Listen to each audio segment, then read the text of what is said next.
Good morning সবাইকে। দিল্লিতে আমাদের দ্বিতীয় দিনের শুরুটা হলো একদম ফ্রেশ মর্নিং ভাইব দিয়ে। নতুন শহরের সকাল, চারপাশে সুন্দর পরিবেশ আর মন ভরা এক্সাইটমেন্ট, সব মিলিয়ে দিনটা শুরু থেকেই ছিল ফুল অফ পজিটিভ এনার্জি। আজ কিন্তু কোনো তাড়াহুড়ো নয়, শুধু ঘোরাঘুরি, নতুন কিছু জায়গা দেখা আর ছোট ছোট মুহূর্তগুলোকে স্মৃতিতে বন্দি করা। সকালে এক কাপ চা আর প্রিয় মানুষগুলো একসাথে থাকলে ছোট ছোট মুহূর্তগুলোও হয়ে ওঠে বিউটিফুল মেমোরিজ। চায়ের কাপে চুমুক, গল্পের ফাঁকে হাসির শব্দ, যেন সময়টা একটু ধীর হয়ে গেল। তারপর শুরু হলো আজকের প্ল্যানিং পর্ব। কোথায় ঘুরতে যাওয়া যায় এই নিয়েই কিন্তু আমাদের মধ্যে চলছে আলোচনা।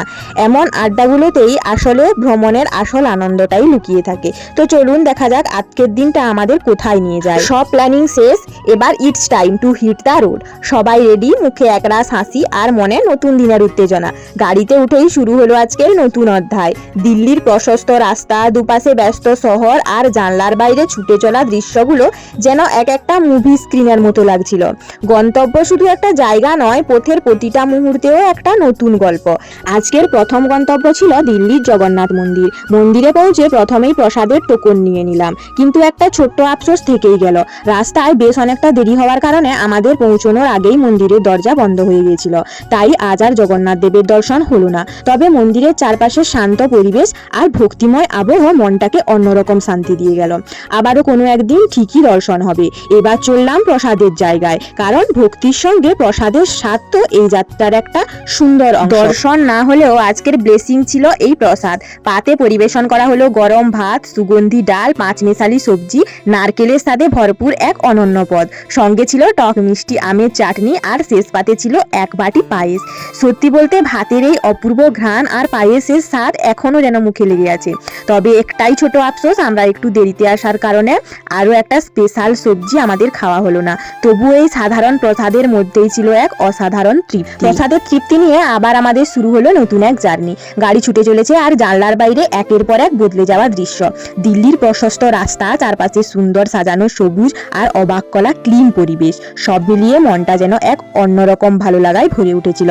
কখনো কখনো গন্তব্যে পৌঁছানোর আগের পথটাই সবচেয়ে সুন্দর এক্সপিরিয়েন্স হয়ে থাকে, ঠিক তেমনি লাগছিল এই মুহূর্তটা। আর এবার আমাদের ডেস্টিনেশন, যে জায়গাটার নাম শুনলেই বুকের ভেতরে আলাদা একটা অনুভূতি কাজ করে। হ্যাঁ, আমরা চলেছি ভারতের গর্ব ইন্ডিয়া গেটের দিকে। সামনে দাঁড়িয়ে ভারতের গর্ব ইন্ডিয়া গেট। বইয়ের পাতায় যতবার দেখেছি, ছবিতে যতবার দেখেছি, সামনে থেকে দেখার অনুভূতি একেবারেই আলাদা। এই বিশাল স্মৃতিস্তম্ভ শুধু ইট পাথরের তৈরি নয়, এর প্রতিটা অংশে লুকিয়ে আছে হাজারো বীরের ত্যাগ আর সাহসের গল্প। চারপাশে মানুষের ভিড়, শিশুদের হাসি, হালকা বাতাস, সব মিলিয়ে যেন পুরো পরিবেশটাই বিউটিফুল আর প্রাণবন্ত।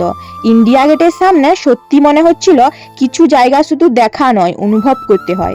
আজকের এই মুহূর্তটা শুধু একটা ট্রাভেল মেমোরি নয়, এটা এমন একটা স্মৃতি যেটা অনেক দিন ধরে হৃদয়ে রয়ে গেল। তারপর আমরা ক্যামেরাটা হাতে তুলে নিলাম আর কিছু ছবি, এই জায়গার কিছু ভিডিও স্মৃতি হিসাবে তুলে রাখার জন্য।